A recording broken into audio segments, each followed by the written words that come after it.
and speaking of college football, I want to make sure we get to this before we get back to the guy who the show is named after. He was featured in an EA Sports tweet this week. Check this out. Robertson. Trick! Get out of here! No, he didn't! Yes, he did! By the way, Pete, what a call. What a call by you. Outstanding work.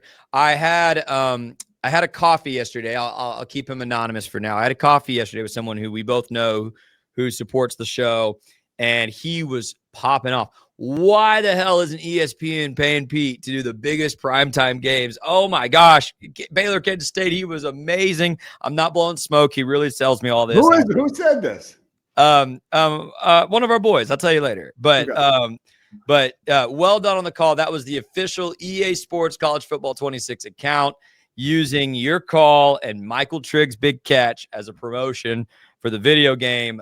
Dude, that's got to feel cool. Have they called you yet about providing the play-by-play for the game next season? No, that's what I said. One of the things I said first and foremost was that Chris Fowler and Reese Davis are obviously safe. There's no chance. No. We need to get you Fowler. Listen, I've told you Fowler might be one of my favorites of all time. He might be on my Mount Rushmore, but it's time, Pete. I think subbing Pete Souza for Chris Fowler makes sense. In this right. case. Chris is like so hardcore. He's very serious in like the best way possible. He knows how to have fun, but he also is very like, he's got like that journalism side to him where I wouldn't ever screw around in a booth with him. I don't think. Well, again, you're not with him in the booth. You're going to take his place and be with Kirk Herbstreit or whoever. David Pollack, who we had on the show, still does voice for that college football video. We're going to ask him the next time. He's one of the analysts. So, yes, That's it. Let's connect you with Pollack, and then they need to separate Palmer and Pollack. So we'll have 3 booths. This is brilliant, Pete. This is make me a manager here. Here's how it's going to work. 3 booths in the video game next year. The Chris Fowler, Kirk Herbstreit booth, the Reese Davis, Jesse Palmer booth, and then we need the booth with Pete Souza and David Pollack. You guys already have great chemistry. You both know how to talk ball. I think that's a winning strategy there for EA Sports College Football 27. I get one caveat. I get to take Michael Trigg with me wherever I go because that guy can make anybody look good, dude. I don't think that's how the video game works, but we could ask. It could be like a power up. Michael Trigg Trigg is in the booth. You get one play with Michael Trigg. I don't know. Michael Trigg is to thank for that because that call was literally like so genuine because he had made 3 or 4 of those type plays earlier in the game. And it was like, what is this dude going to do next? And there it was, and it was like, and then he had another huge catch after that. So I'm super interested to see like where he goes, what his ascension is like. And yeah, I'm trying to think there was something else. Oh yeah. The one thing though, Scotty, you try to act like, oh yeah, it's all kumbaya. Pete's my man. Let's be real. You were listening to John Morris, dude. Well, I mean, you were listening to John Morris. And by the way, I love J-Mo. When those games get close, I mean, it sounds like they're like a fire started in there. Everybody's going crazy, which I so. But I thought I'd share this with you, Pete. But I'll share it with our audience. I was listening to John Morris.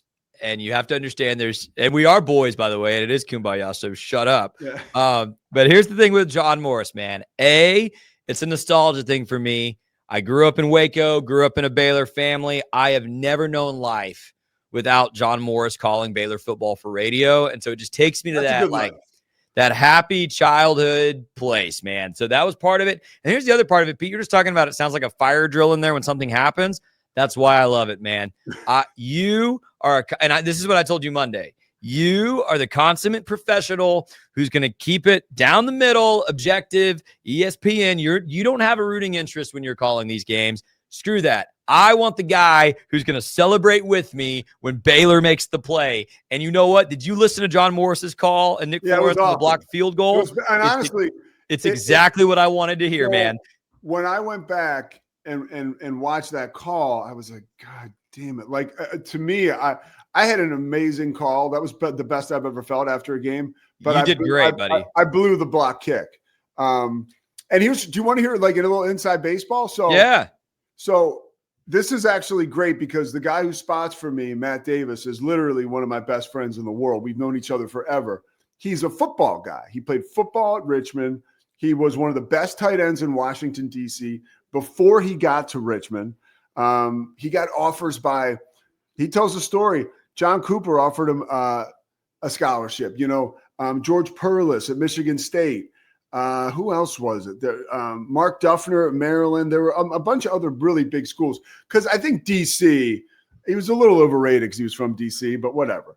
So he kind of bungles his whole recruiting thing, and he's telling these schools he's not sure.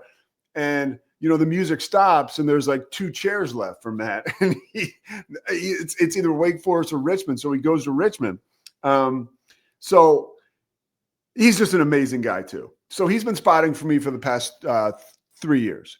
And because what happened was I had a game in Kentucky once, and a guy showed up who had no idea what he was doing.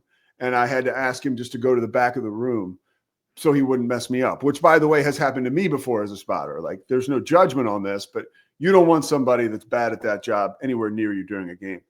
So the last play, Cooper lands, right? Well, so it's a huge play. We're setting it up, right?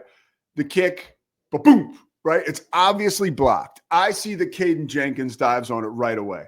Now, at this moment in time, getting the blocked field goal, like whoever blocked it, is crucial, but you cannot get it wrong.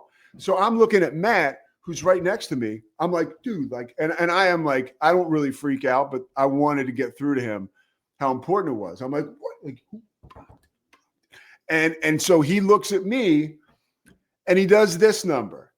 He points at Jackie Marshall, right? Taps him a little bit. And I look at him and I take off the headset. I'm like, are you bleeping sure? And he gives me one of these, like the kids, like with the 6-7. He's like, I'm like, oh my God. So then I click back. I hit the talk back button to the people in the truck. I'm like, we don't know who blocked it. Like, we have no idea who blocked it. Like, who blocked it? And Jacob, the producer, was like, we got Cooper Lands. We got Cooper Lands. And then I was like, we're hearing it's Cooper Lands. Like, let's get another look. And it was Cooper Lands. Now, I give Matt credit as a spotter in that. Like, when he pointed at Jackie Marshall, which was a dipshit thing to do, but I asked him, are you sure? Like, are you sure? And he said, I'm not sure. The fatal flaw for a spotter in a moment like that, you can panic and say, I'm sure. Like, I've done it. And then you're wrong. Now, if we get that wrong, okay. It's like, I'm not getting fired. Matt's not getting fired. It happens. But you don't want to get that wrong. You just don't. I'm pretty laid back. That was a moment where I was not, and I think it got through to him. And yeah, it was hilarious though. But that's any young broadcaster that's watching this. One thing I would reiterate, like in a moment like that, like you feel like you have to rush to get who the guy is, and you actually don't. The kick was blocked.